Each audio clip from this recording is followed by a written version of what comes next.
Hello, I'm here to talk with you today about opportunities for graduate education within the Department of Agricultural Education and Communications at Texas Tech. First, I'm Dr. Courtney Myers. I'm a professor in agricultural communications and also serve as the graduate studies coordinator for the department. And I love graduate education. After I received my bachelor's degree at Kansas State, I went and got my master's degree at the University of Arkansas and my PhD at the University of Florida. I've been here at Texas Tech since 2008 and became the graduate studies coordinator in 2017. And I love to work with students to help them understand how they can accomplish their goals in graduate education.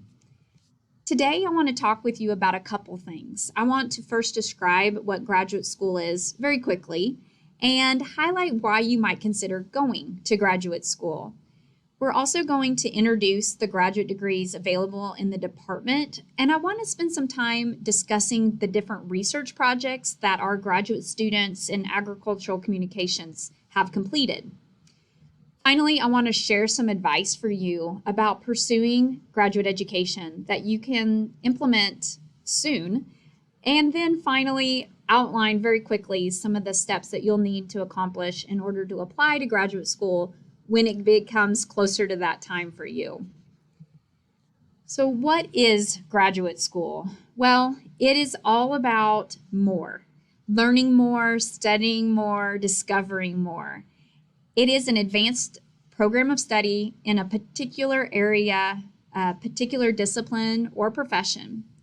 In our department, we kind of hit both of these areas where you definitely are get the academic focus and you're generating research, original knowledge for the discipline, but we also are focusing on developing your skills that can be used in a future career and making sure that you have those tangible skill sets and knowledge bases that will make you desirable as a future employee. So the question a lot of people ask is why? Why go to graduate school, or should I go to graduate school? And I remember pondering this question once upon a time. And really, it became evident to me that I wanted to go on to graduate school when I was about a junior in college and I had just started to take the classes that I really enjoyed. And I thought, I want to learn so much more about this. So it definitely allows you to learn more about your field of interest. And through my graduate education, you can study a topic area much more in depth. This allows me to also develop the research skills. And I'm talking about what I experienced because that's what our graduate students are experiencing and what you could experience in graduate school. So graduate school is about research. But that's not the only thing. Obviously, there's lots of other things that you're learning through your graduate education. In our department, we have 4 degrees. We have 2 master's degrees, one in agricultural communications and the other in agricultural education. We also provide a PhD option in agricultural communications and education. And then we have an online distance delivered degree, the EDD in agricultural education. I also want to mention that for students who are in our on-campus program, there's an opportunity to apply and receive an assistantship, which is essentially a part-time student worker position, so no more than 20 hours a week. In this, you are provided with a stipend and receive a partial tuition and fee waiver. And you get to work with faculty on a specific project or area of research or other projects that we have going on in the department. It is a great way to meet and network with those faculty and with your fellow graduate students.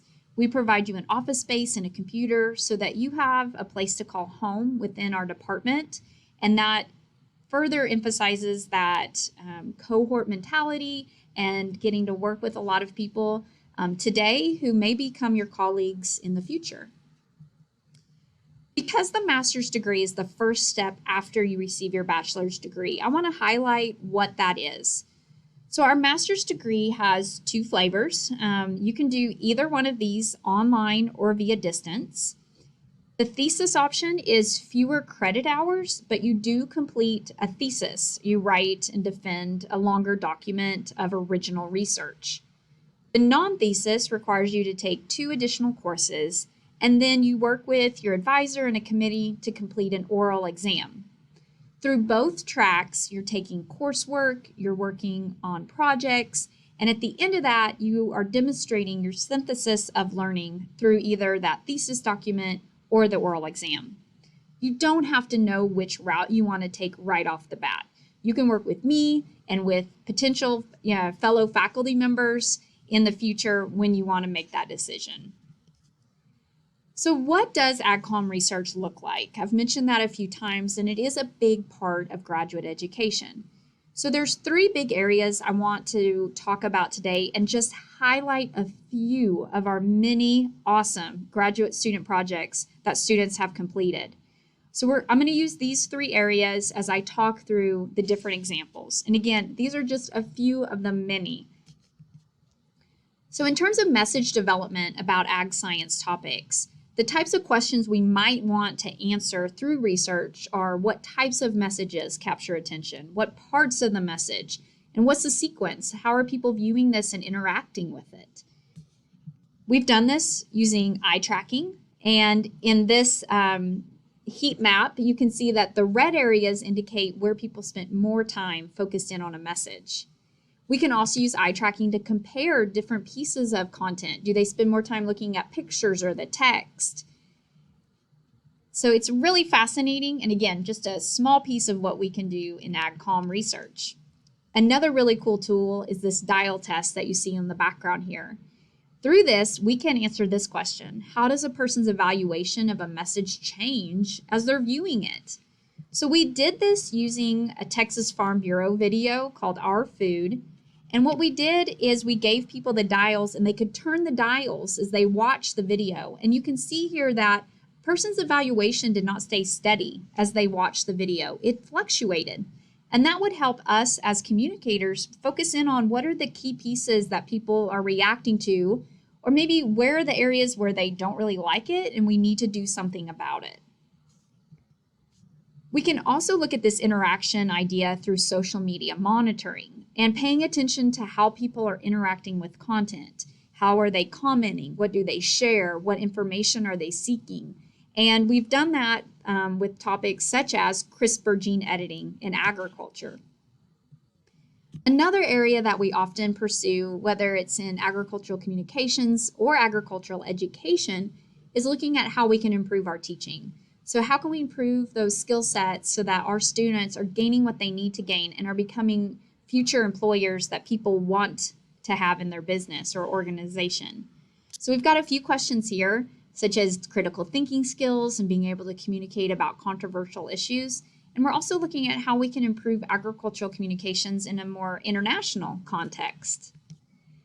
One of these projects that we've implemented in classes is to develop interactive multimedia case studies that allow students to focus in on particular topics. It was a fun project. Dr. Earlbeck got to put on her newscaster hat once again as we created content for these case studies. I hinted at the idea of creating AgCom curriculum and looking at what that would look like in other settings. So we've done this. I actually got to take a graduate student with me to Australia, and for 2 weeks we traveled the country and met with agricultural organizations and different universities to talk to them about what it might look like if they were to develop an agricultural communications curriculum there. So lots of really fun projects. A few of the other things our students have completed recently deal with eye tracking on label design. We know labels are a really important point of purchase decision that some people use, and so we need to know what they're thinking about as they're evaluating those labels. We've looked at the influence of blog content on perceptions of lab-grown meats and that innovative use of technology for food. We've looked at how we can create sustainable cotton consumer personas so we make sure that we're targeting our message to the audience correctly. And then we've also explored other issues in agriculture that maybe aren't as traditional, such as the rural opioid epidemic and how that's been reported and discussed in media coverage.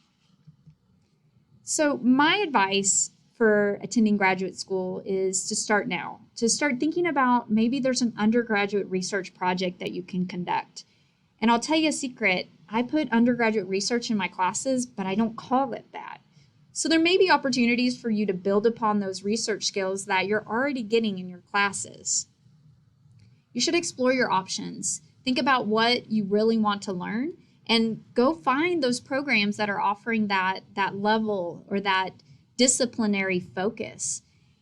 And you should talk to your mentors, talk to your advisors, to your professors, to your friends, to people that you look up to ask them about graduate school and why they went or what they would recommend you do.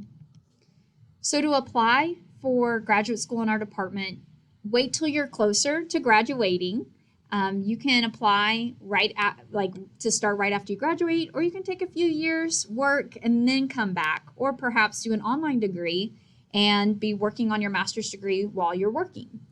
So to apply, the graduate school at Texas Tech has wonderful information and step-by-step instructions. Our department requires certain materials, and I have those listed here.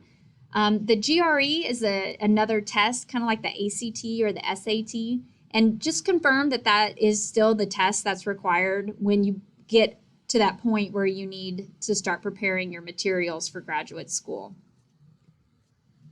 If this has been intriguing to you and you want to discuss a little bit more about how you might pursue your graduate education in our department, I'd be happy to visit with you. There's lots of ways to get a hold of me. If you'll shoot me an email, I'll be happy to set up a time to meet with you either over Zoom or a phone call, or my office is in the Ag Ed building, room 109. It's been wonderful to visit with you and share some of the information about our graduate education, and I look forward to visiting with you in the future if you see or are just even curious about how you might pursue a graduate degree in our department.